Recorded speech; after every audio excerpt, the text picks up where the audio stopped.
खाली हलवाई बोलते एगो ऊ सरवा जे तीरों मरेला पर फुहर ना बोलले आई कहाँ जाए लगने आगो हे सरवन के देखी हे सरवन के देखी खाली सांझे से बावरे बोले पे बाकी छोड़ी ना हमरा वो सरवन से काम बा और ना हमरा हे सरवन से काम बा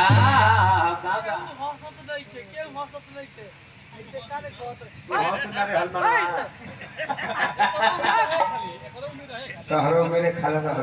रहे बबुआ कोरा में आज न तहर में मान जे बिस्लरी के पानी नहीं खाया तो फिर तो तू चापा कर करता गिराला तो लाते और ना तो सुदर्शन आवो एगो हास्य बैंक की बात कहता ने भाई जैसे कलर ले हाथी खीन का गाँव है परौरा जिला से थोड़ा ही आगे छपरा से जो बढ़म गोपालगंज मोतिहारी दरभंगा के तरफ सहरसा में सुंदर सुंदर रामलीला के पार्टी पहले रहतनी है सर बलिया में आरा में बक्सर में लोग जाइए एक महीना शिविर लगा लगा रामलीला दिखाई में कृष्ण लीला दिखाई में हाँ जी कले जी कुंवर भाई चलो ना हम तारा के अपना गांव के रामलीला दिखाई हम कहे चलो भाई दिखाओ तो गई में कर भाई तीन भाई नो हमें अरविंद सिंह सोयाबीन सिंह और छोटका का नाम कमसिंह सिंह अमूल दूध के डिब्बे कमसिंह सिंह हमारे सुंदर अमूल दूध के डिब्बा चेहरा पर भाई जे सीता जी के बने कहलो तो सीता जी हमारे भैया बन जाई बन है एकरे का हनुमान के रोल दे हम लोग ओरिजिनल पूछी बांधल ना करे थिए में ढुका दे रहे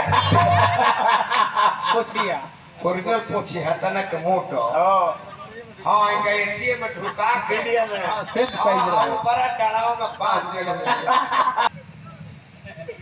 हनुमान जी जब सजीवन बूटी ले कहे तो पैदल के नान होई है हां जी उड़त न होई बड़े इस समियाना के ऊपर पटरी बांध दी आई है आ दू तरफ से दू आदमी के रसरी ढीले कर रहे ये रसरी ढीला करी है हनुमान जी पर्वत पर्वत लेके आपू अपन फुला के धीरे धीरे रही है बोले से आवत रे आ एक पुरुषा जब ऊंचा रह गइले पहले एक पुरुष रसरिया ज्यादा सुरका गए चले प्लास्टिक के रहे तार बीच हो गई हनुमान जी ऊपर से गिर जाते रहे अब भगवान राम जनले कि लक्ष्मण जी सजीवन बूटी लेके आ गए हनुमान कहले जी आ गए हनुमान आ गए हनुमान सजीवन बूटी लाए हो हनुमान के आँखी में से लूर निकल गया लगा बूटी तरकती ही बूटी ऊपर से गिरा का मथे दूर जाला कोंदर से बूटी नहीं पर्दा खींच अब पर्दा खींचे वाला डोर है खींचे के अकीला अतल खींच दे सो पछीला मेघनाथ सीता जी अंदर बियरे पोखरे पीड़ी किए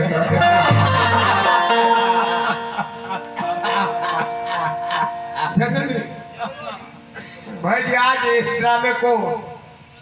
स्थगित किया जाता है। इस ड्रामे को कल सुधार कर खेला जाएगा। साथियों आप लोग ज्यादा से ज्यादा संख्या में आए और इस रामलीला को देखें। जरूर देखना है। आज के माला उठाए। हाँ आज का माला आप लोग उठाइए। माला उठाओला गाँव का मुखिया जी तो सरकार दिले फिर फैलो हेरा जानी जी हनुमान जी के भैर की गिरे लिखे दे उनकर बाह बांध सो ऊपर शरीर में हनुमान जी के बाह ऊपर शरीर में बांधल है। अगर पटरा तरबीचो हुई तो बढ़िया मारा शरीर रही तो ऊपर तले पटरा चल कर नीचे आ बढ़िया वाली रसरी में गांठ पड़ गए मुझे फंस वो 3 फीट ऊपर टंगाइल बड़ा लक्ष्मण जी नीचे बड़े उनके कहते कि रसरी काट रही हेलो अरे रसरी काट रे बहिया कबर जे तो पटबस लक्ष्मण जी धीरे ड्रामा के डायरेक्टर जी कहते हैं रे कौन रसरी पढ़ल जाके काटा सो अब लक्ष्मण जी के खतर की रसरी जो काट दी है सो तो ही हमारा छतिए पर गिर जाए अब क्या शक्ति पर लागल बा आ धीरे ही धीरे नीचे से घुस कर लक्ष्मण जी के शक्ति पर लागल बा घुस कर आ तले जाके वो रसरी काट दी हला आ हनुमान जी ऊपर से गिरल है और उनका बाहिए पर लात पड़ लक्ष्मण जी खिसे आके कर जे कौन रसरी कटलो सा हम तनी घुसुक जेती तो ना रसरी कटती इसी मारो जब अरे पर्दा खींचो सब हनुमान जी और लक्ष्मण जी दोनों जना पटका पटकी मंचे पकड़